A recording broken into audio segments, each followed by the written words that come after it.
Alright, so as most of you may know, the end of support for Windows 10 is right around the corner. If not here already, you are watching this in the future, Windows 10 is no longer receiving any feature updates, nothing like that. So we're going to go ahead and dive into it. So as you can see, here's the end of support for Windows 10, Windows 8.1, and Windows 7.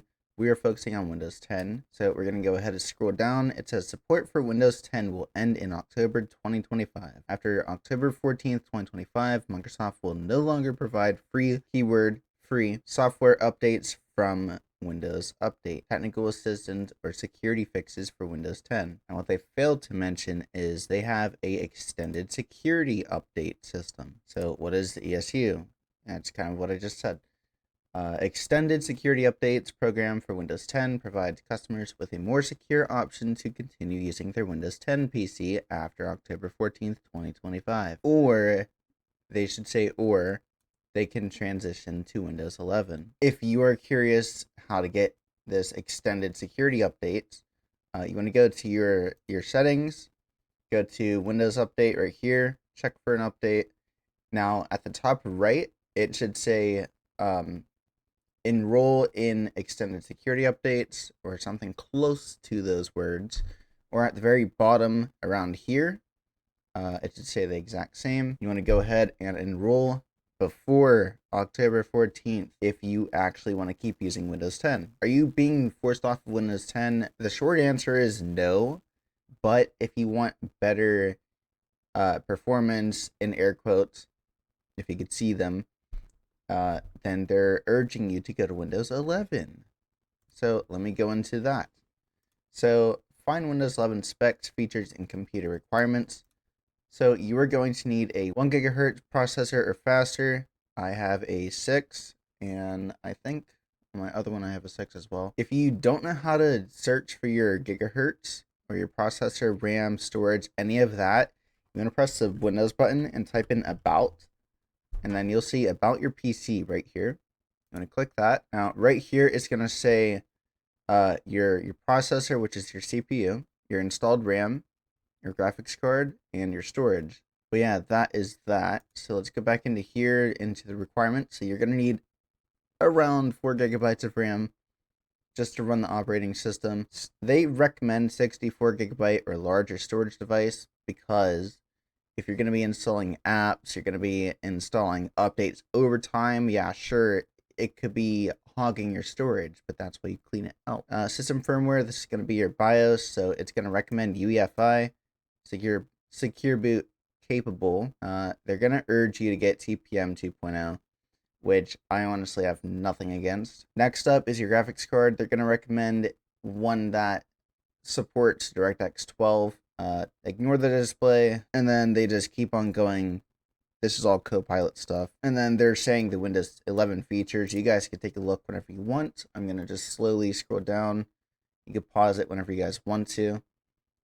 These are all of the things that they're highlighting. Anyways, back to the extended security update. This is going to tell you you will need a Microsoft account. If you don't want to have your Microsoft account after you enroll, I'm going to link a YouTube video that probably goes more in depth than I do because that's not my territory. So all credit goes to this person on screen right here. This is where I got my information from, and I'm kind of just breaking it down for new people level. So this is going to be a potential thing that shows up on your end. How much does Windows 10 ESU cost? So for me, I had no additional cost if you're syncing your PC settings. So like I showed you guys from earlier, that is how you do so. You could also redeem 1,000 Microsoft Reward points, or you could do a one-time purchase of $30, and it will last until October 13th, 2026. And then you may want to actually consider going to Windows 11 because by that time it should be a lot more developed, a lot less bugs, just better overall, honestly. That's what I think it should be. How to get Windows 10 ESU, this is how they explain it. You want to go to your settings, update and security, Windows Update, like how I showed you guys from earlier. Now, we're going to compare Windows 10 to Windows 11. Of course, you guys could pause at any given point, feel free. I'm just going to scroll down. they're going to highlight a lot of AI things that Windows 10 does not have. There's going to be controller bar, just like Windows G. That's like your Xbox game bar, whatever it is, that a lot of us don't really use ever. Windows Security app. I will highlight this real quick. Windows Security app. There are better security features on Windows 11. That is confirmed because they are mainly focusing on Windows 11 instead of Windows 10. Do I know what specifically is better? No, I do not. There are videos out there for that. I'm just the highlight person for that stuff.